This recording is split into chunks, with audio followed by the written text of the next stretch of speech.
assunto, ainda falando de Congresso, mas para a gente falar um pouco agora também dessa assessora do presidente da Câmara que está na mira da Justiça, né? Más notícias para ele, inclusive, para o Hugo Mota, porque a Justiça do Distrito Federal, a Justiça Federal, decidiu manter uma ação de improbidade administrativa contra a Evanádia Veloso Meira Lima, que é a atual chefe de gabinete do presidente da Câmara dos Deputados, do Hugo Mota. Ela é suspeita de movimentar a conta de um ex-secretário parlamentar, quando ele era comissionado no gabinete do ex-deputado federal Wilson Santiago, um dos aliados do Mota, né? Então, a gente está falando aí de um suposto enriquecimento ilícito envolvendo o funcionário fantasma de um dos principais aliados do parlamentar, né, Manu? Inclusive, esse assunto foi tema lá do café da manhã que a gente teve com o presidente da Câmara, lá na residência oficial. Dois jornalistas questionaram esses funcionários fantasmas, que, na verdade, parece que foram uns 10, né? E ele disse que isso era um assunto superado, que o Tribunal de Contas da União estava ali apurando, que isso já tinha sido resolvido. Entretanto, a informação que a gente tem é que a Ivanádia continua como chefe de gabinete do Hugo Mota. Então, eu acho que tudo bem, indúbio pro réu, ela está respondendo, ela é ré na Justiça Federal. Entretanto, chama muito a atenção ela ter essas procurações para sacar e movimentar contas de funcionários, né? Inclusive também de um motorista e caseiro do Hugo Mota, lá na Paraíba. Ele exerce as duas funções, ou exercia, parece que já resolveram essa questão quando a bomba estourou. Mas como é que uma pessoa que trabalha como motorista lá na Paraíba consegue assumir algum cargo em Brasília? Full time, 40 horas semanais. Então, não bate, né? E a gente sabe que essa prática aí da rachadinha é muito comum, não só em Brasília, na Alerj, que também ali tiveram várias denúncias com relação ao senador Flávio Bolsonaro, né? Vieram pessoas a público dizerem que sim, tinham que devolver parte do dinheiro para o parlamentar. Então, é algo que tem que realmente investigar a fundo, porque é desvio de dinheiro público, né? Não pode se passar pano para esse tipo de atuação no legislativo. César, funcionário fantasma não dá para passar pano, né? Não dá. Aliás, não dá para passar pano para nada disso. Uhum. Isso vem num contexto, Vivi. Vocês lembram de quem era a Tuca, né? A Mariângela Fialec, que era aquela, digamos assim, pessoa de confiança do Arthur Lira, e que, segundo a PF, ela foi alvo da PF, era a pessoa que tinha a chave do cofre para as emendas parlamentares do Arthur Lira. Então, me parece, Manu, que isso também vem no contexto dessas ações da Polícia Federal, no sentido de ir para cima dessas pessoas que têm a chave do cofre, gente que... isso aí é questão de bilhões de orçamento do erário, e a gente sabe que o cerne desse embate, Manu, tem a ver com o legislativo avançando sobre as competências do executivo, principalmente a partir do Eduardo Cunha, com aquela PEC 86, com o PEC 100, e essa tentativa do legislativo de botar a mão no dinheiro, no erário, querendo, na maior parte das vezes, realizar gasto discricionário, completamente discricionário.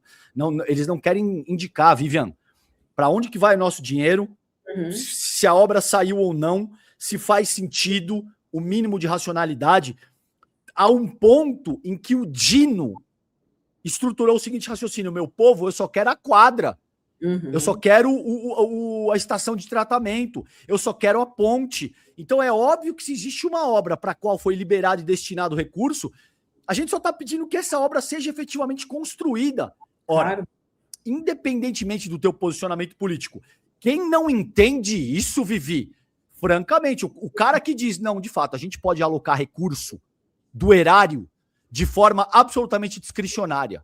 Você não precisa explicar nada, não precisa dizer quem mandou, quem recebeu, quanto foi, como é que esse recurso foi empregado. Bom, isso aí é um nível de loucura mesmo, como eu vejo, tá? De falta de razão nesse sentido, que fica até difícil argumentar. Então, me parece que essa ação agora, o que está em jogo aí é uma questão, uma investigação com a Veloso Meira, é uma questão de rachadinha, tá? Uhum. E isso, ao que tudo indica, Vivian, é um processo endêmico, sobretudo com essas principais figuras do Centrão. É nesse contexto que essa ação se insere nesse momento. E aí a gente tem o ministro Flávio Dino, né, atuando em cima desde o início.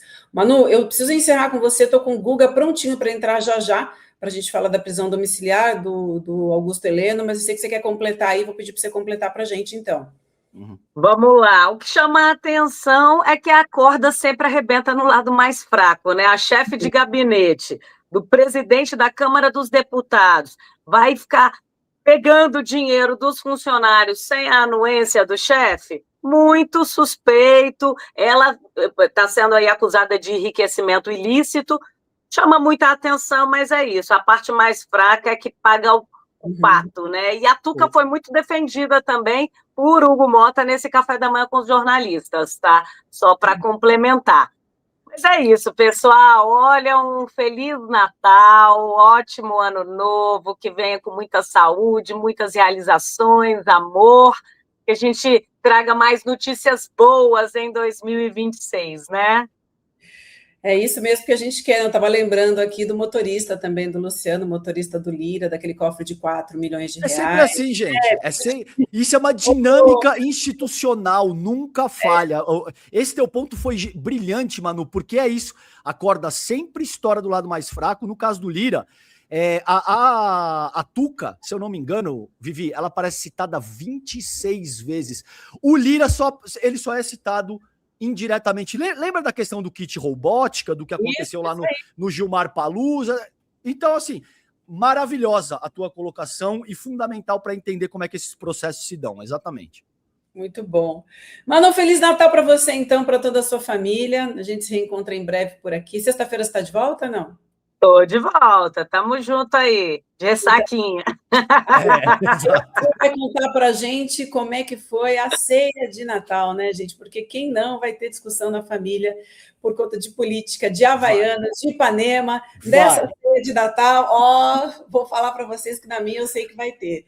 Vamos que vamos. Proibido política, né? A gente já combinou que vamos falar de flores, viagens, comida, só assuntos efêmeros. Mas no amigo secreto da família vai ter Havaianas? Da Havaianas? Não sei, hein? A minha também está aqui, a minha mais humilde, hein? A minha basicona. E atende. E o povo não aguenta, viu? O povo não aguenta. Eles falam, não vamos falar de política, mas eu só acho estranho que não sei. Aí já foi. Aí já foi. Ai, meu Deus. Daqui a pouquinho a gente vai falar desse tema também, tá? Um beijo, então, Manu. Te vejo sexta-feira. Beijão, valeu, todo mundo aí conectado, um lindo Natal, beijo imenso, tchau, tchau. Tchau. O pessoal falando aqui, César, que vai chover Havaianas no Natal, vou comprar Havaianas só para zoar com todo mundo. Ai, meu Deus do céu. Vamos lá, deixa eu trazer então o Guga Noblar para cá. Oi, Guga, bom dia para você. Eu estou perguntando para todo mundo qual é a ceia de Natal, e aí eu quero te perguntar também, você cozinha? Vai encomendar a ceia? Bom dia, Vivian, meu querido Calejon. Olha, na cozinha eu sou daqueles que pelo menos aprendi há poucos meses como preparar um miojo, porque sequer eu sabia o tempo adequado para deixar o miojo ali fervendo e também não sabia a hora de jogar aquele pozinho, que é o molho dele. Eu sempre jogava tirando toda a água errado, porque aí fica horrível o gosto. Minhas filhas tiveram que passar por isso já. Mas eu sei fazer miojo e cachorro-quente. Fora isso, eu sou um zero à direita ou à esquerda, como vocês preferirem, dentro da cozinha. Mas eu tô no Rio de Janeiro, galera. Eu sei que tem muita gente estranhando, achando que eu tô na Papuda, esse fundo branco aqui. Não é a Papuda, eu estou no Rio de Janeiro. Inclusive com minhas Havaianas aqui separadas, claro, para logo mais estar ali na praia de Ipanema. Então, tá sendo um dia legal para mim aqui no Rio de Janeiro. Logo mais estarei na praia. Quem estiver lá, por favor, me encontre em Ipanema, no Posto 9, tá bom? Ele tá avisando, é no Posto 9. No Posto 9. Olha só, quem vai nos salvar é o Chico Pinheiro. Uma pena que o Lula não está com a gente hoje, porque eu sei que os dois cozinham muito. Se a gente tivesse que fazer o ICL Masterchef, ia ser com os dois. Desse time aqui, a gente vai ficar no miojo. Mas o general Heleno não, né? Ele vai ter ceia de Natal, né? Não vai ser ceia de Natal na prisão, não. Pelo menos não onde ele está hoje, né? O general Heleno vai para casa, o ministro do STF, Alexandre de Moraes, concedeu direito à prisão domiciliar ao ex-chefe do Gabinete de Segurança Institucional da presidência. General Heleno foi condenado por participar da tentativa de golpe de Estado de 2022, mas o ministro Alexandre de Moraes reconheceu as questões de saúde apontadas pela defesa dele, declarou que ele nunca apresentou risco de fuga. Heleno está com 78 anos, tem esse diagnóstico de Alzheimer e vai para casa. Agora, por tanto que ele tramou, né, foram poucos dias na prisão, né, ô Guga? Tá fácil, né, para ele. Conseguiu já, portanto, esse benefício chamado de indulto humanitário concedido a pedido também da PGR, mas a Procuradoria-Geral da República, mas a pedido da defesa dele, concedido pelo Alexandre de Moraes, o Xandão, por conta, claro, da constatação de que, de fato, ele sofre de Alzheimer. Esse é um problema que ele começou a notar, dizia ele, em 2018, portanto, antes mesmo de se tornar ministro ou chefe da ABIN. A defesa dele apresentou laudos que comprovariam que, pelo menos desde 2024 e agora, em 2025, estaria confirmado, portanto, o Alzheimer do general Heleno, que vai ter, portanto, também por conta da idade dele, 78 anos, como você falou, Vivian, esse direito de passar o restante da prisão dele. Ele foi condenado a 21 anos na casa dele, a não ser, claro, que ele descumpra com as medidas cautelares. Ele não pode usar celular, ele não pode ter mais posse de arma, ele não pode receber visitas. A lei, obviamente, dos advogados e dos médicos, ele tem, claro, que cumprir uma série de medidas. Está de tornozeleira eletrônica, vai ter que ficar com tornozeleira eletrônica também.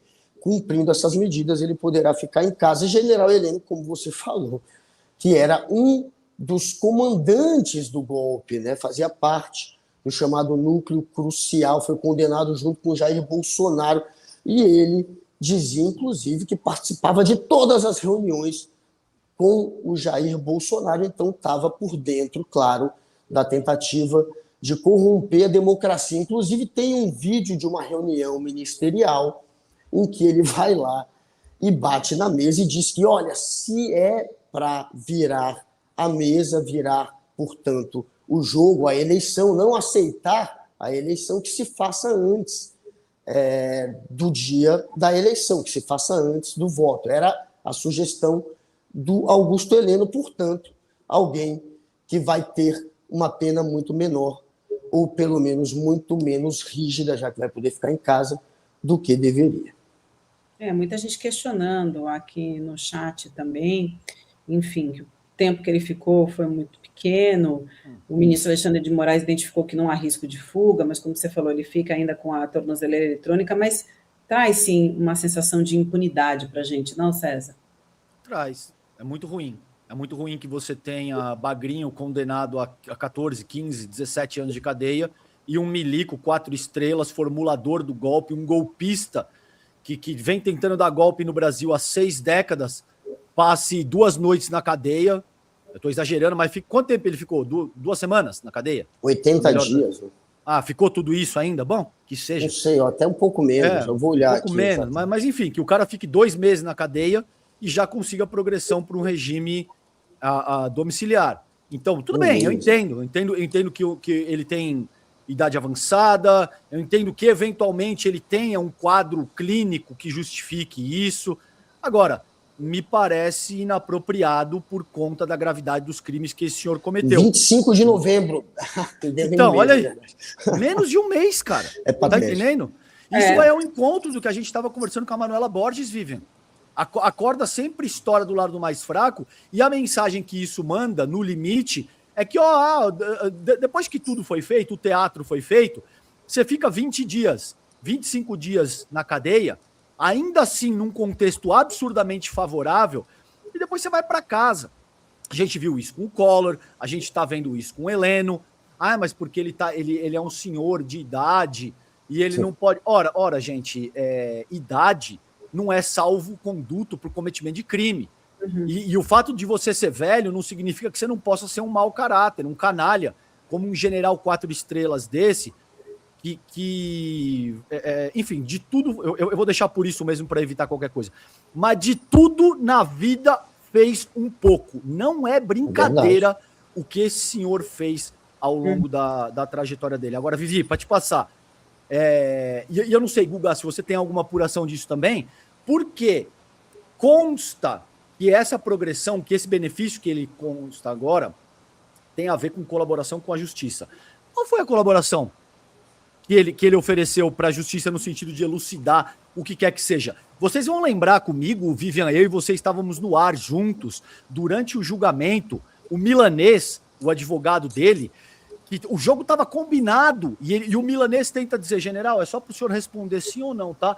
É verdade que durante a segunda etapa da administração Bolsonaro, quando o golpe foi efetivamente tramado, o senhor já não tinha tanta relevância na administração. E ele é tão vaidoso e ele estava usando as suas faculdades mentais de forma tão adequada, Vivian, que ele interrompe o cara e diz o seguinte: não, eu sempre fui relevante, eu nunca perdi a relevância. E o cara chega a se irritar, Vivian, com ele, como quem diz, general, pera só um pouco, vamos de novo.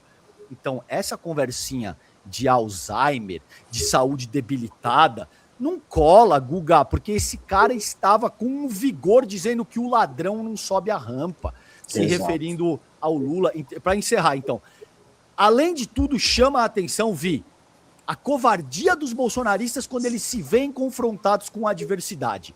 É gente que tem moedinha, que se diz imbrochável, imorrível, toda essa banalidade cretina do bolsonarismo, e que quando eles precisam demonstrar o mínimo de força, estou doente com Alzheimer, pelo amor de Deus, sou um velhinho frágil que não pode ficar preso em regime fechado. É patético, essa gente é patética.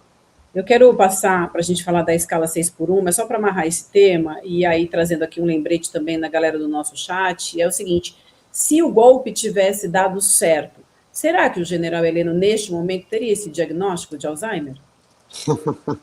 Não teria.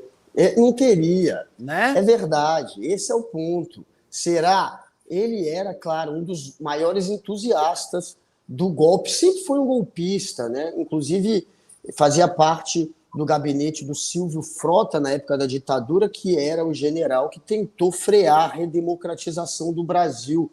E ele estava junto ainda como um jovem militar, o general Heleno. Portanto, ele sempre foi um golpista e dessa vez, claro, estava ali como um dos comandantes dessa tentativa de golpe. Como falou o Calejão, dizia que o Lula não subiria a rampa.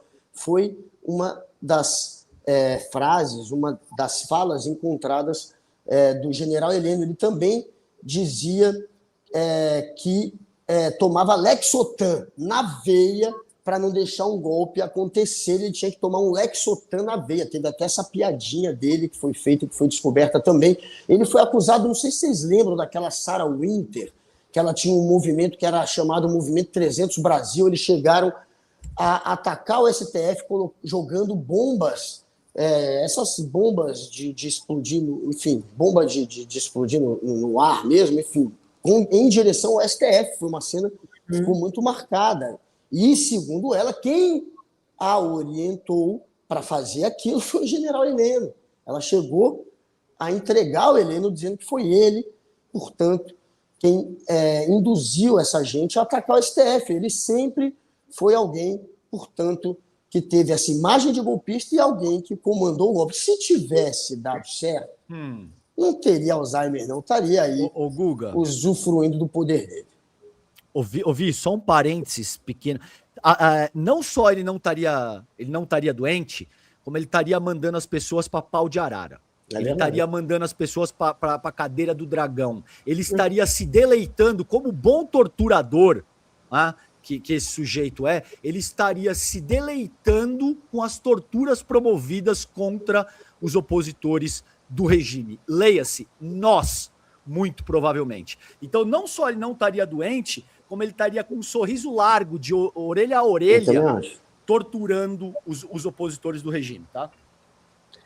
É isso, muita gente fazendo exatamente esse comentário aqui no nosso chat. Deixa eu dar um recadinho para você que está acompanhando a gente, quase 15 mil pessoas, às 8 horas e 42 minutos, obrigada demais, audiência. Então, manda o link da nossa live, convida aí os amigos, avisa que a gente está por aqui, muita gente pensando que não tem programa por conta da semana de Natal, mas a gente está por aqui, 15 mil pessoas junto com a gente, e dá mais. A gente vai até às 10 horas da manhã, comentando aqui com vocês os principais temas do Brasil e do mundo. Falando ainda dos condenados do 8 de janeiro, tá? O general Heleno vai passar a ceia de Natal nessa prisão domiciliar, mas os demais golpistas condenados pelo 8 de janeiro vão passar o Natal na cadeia mesmo, tá? Foi publicado hoje no Diário Oficial da União o decreto do indulto natalino para os presos de 2025, assinado pelo presidente Lula, e ele decidiu deixar de fora os réus sentenciados pelo STF por participação nos atos golpistas do 8 de janeiro, né? Bom que isso garante a segurança do Natal dos demais, né? Quero saber o que vocês acham dessa decisão do presidente Lula. Olha, vai para cima mesmo, Lula. É até uma maneira de passar um recado para aqueles que aprovaram a dosimetria dentro do Congresso Nacional, tentando livrar esses golpistas, criando uma anistia envergonhada, e o Lula indo contra exatamente esses que serão os beneficiados pela dosimetria, dizendo não vai nem sair para o Natal. E quando chegar lá na mesa do Lula a decisão da dosimetria, a gente sabe que ele vai vetar, ele, inclusive o PT já está anunciando isso. Mas também a gente não pode esquecer que essa medida, a dosimetria, que o Lula agora até passa um recado, deixando de fora do indulto de Natal, ela só passou porque teve também vista grossa, uma espécie de acordão que incluiu parte do governo. O Jacques Wagner, o senador lá do PT, que é líder do governo no Senado, fez parte desse acordo e, portanto, tem também uma digital do governo nessa história. Eles poderiam ter feito força para empurrar essa história para depois do recesso. Tinha já toda uma estratégia, inclusive, para que isso acontecesse. O Randolph, que é senador e que também é líder, no caso do PT, dentro do Senado, ele pediria, como pediu vista, a vista poderia ser de 5 dias, o que empurraria para o ano que vem, mas por conta desse acordão, foi uma vista que só durou 4 horas e depois acabaram votando a dosimetria. Portanto, teve um corpo mole dos governistas que acabou ajudando na aprovação dessa medida, que é, claro, uma passação de pano para golpista. Mas o Lula não está passando pano nessa história do indulto, já está marcando ponto, mostrando que não vai ser conivente com golpista e não vai dar nenhum tipo de benefício para eles. Muito bem. Guga, quero girar a pauta contigo aqui, ainda dá tempo para a gente falar dessa promessa do presidente da Câmara, do Hugo Mota, de votar o fim da escala 6x1. Tá? Ele prometeu que isso vai acontecer em 2026, essa discussão vai ficar para 2026 e será pautada na Câmara. A proposta é uma das prioridades do governo Lula, uma pauta dos movimentos de esquerda, né? A gente foi para a rua esse ano por conta dessa escala 6x1, desse projeto. O compromisso foi assumido também durante um almoço com jornalistas na sexta-feira, que o Hugo Mota, né, fez essa promessa. Café, né? Café da manhã.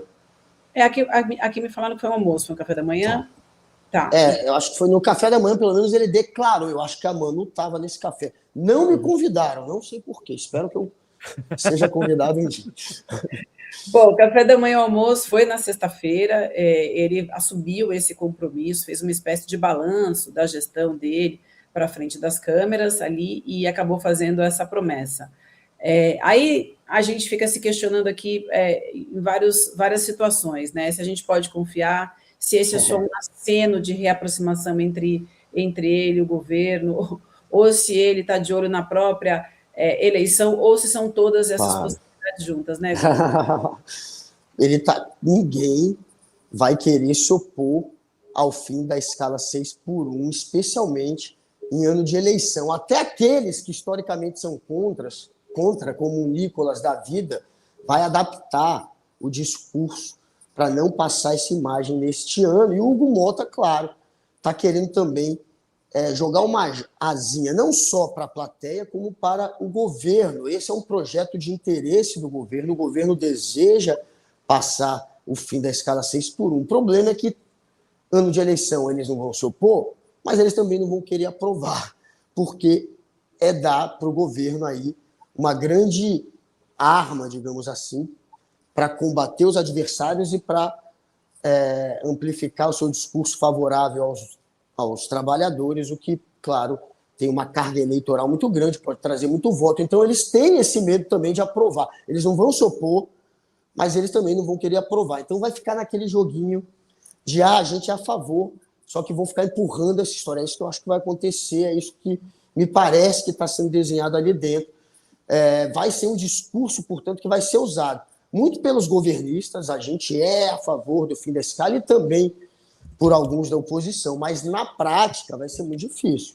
Ano de eleição, você aprovar um projeto que tem um impacto eleitoral gigantesco, e o governo já aprovou o fim do imposto de renda até 5 mil, um imposto de renda menor até 7 mil e pouco, já tem, portanto, digamos, um grande outdoor para se promover, e esse seria outro, né? O fim da escala 6x1. Por isso que eu acho que não vai passar. Em ano de eleição, acho que eles vão ficar enrolando, vão ficar jogando como se fossem a favor, o pessoal ali do Centrão, mas não vai deixar o governo passar em ano de eleição. É isso que eu acho que vai acontecer.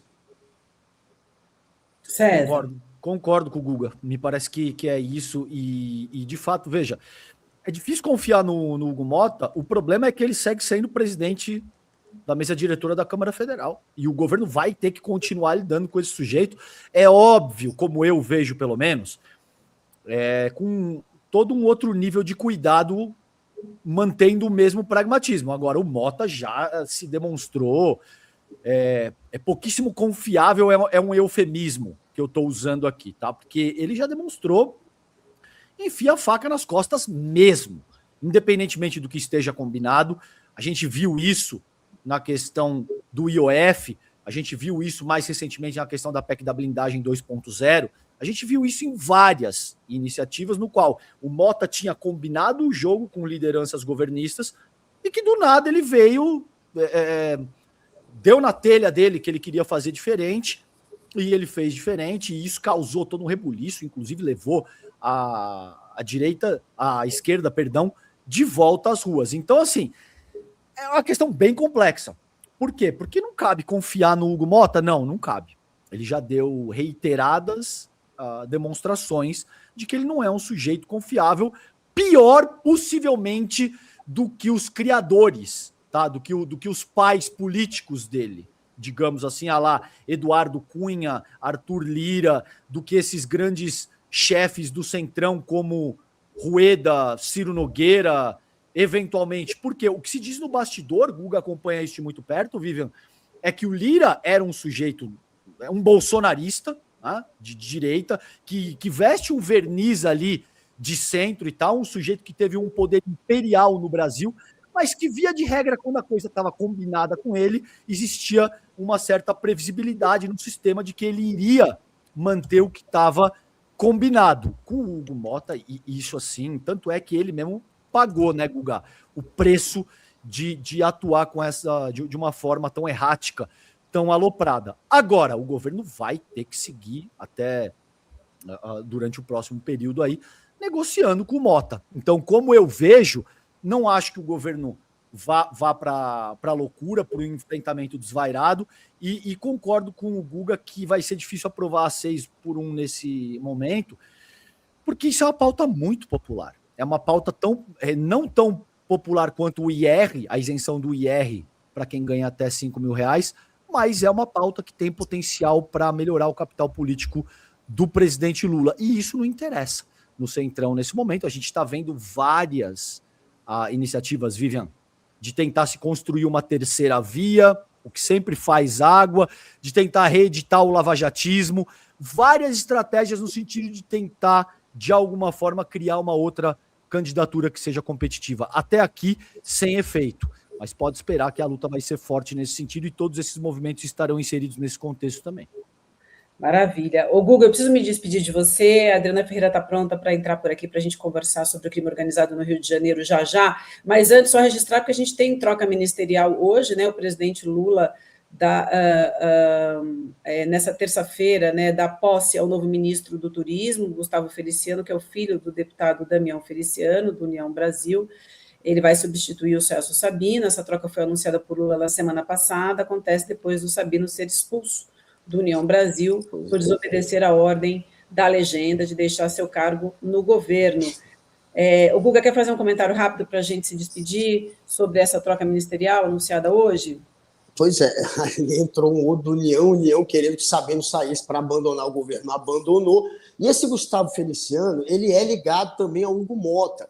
Ao colocar o Feliciano, o governo, o Lula, está, claro, querendo enfim, sedimentar ali a ponte que ele tem com o Hugo Mota, deixar ali uma porta aberta para o Hugo Mota, porque o Hugo Mota também vai depender muito do Lula neste ano de 2026 para eleger a família dele. Além de se reeleger deputado federal, ele quer eleger a mãe deputada estadual e o pai como senador. Então, no estado da Paraíba, onde o Lula teve 66,6% dos votos na eleição passada, o dobro do Bolsonaro, que teve 33,3%. O Lula é muito forte ali. Então, por mais que o Hugo Mota não seja confiável, ele vai ter que fazer o L este ano. Essa é a verdade. O Hugo Mota vai depender muito mais do governo este ano. E a colocação, a indicação do Gustavo Feliciano é também um pouco nesse sentido, de trazer o Hugo Mota para o seu lado. Portanto, talvez 2026 o Guinho Mota seja menos traíra. Não porque tem princípios, mas porque tem interesse. Muito bem. Senhor Gustavo, vou me despedir de você, te desejando um Feliz Natal, um ótimo Ano Novo, porque eu só te vejo em 2026, vai estar conosco na sexta-feira, mas acho que o seu presente de Natal você ganhou, porque você saiu da portaria, né? Agora... Ainda bem, gente, 2026 lá dentro da Câmara, participando, claro, do N1 também toda semana, além do rolê. Então, podem esperar aí por muita reportagem bem interessante, porque lá dentro ninguém me para, eu consigo pegar todo mundo. Continue me incomodando, Noblar. Que bom, que bom. Continue fazendo o seu trabalho, continue com a coragem, com a competência que te é peculiar, meu irmão. Obrigado, Calejão, obrigado, Vivian, adoro vocês. Feliz Ano Novo e Feliz Natal, estamos juntos. Obrigada.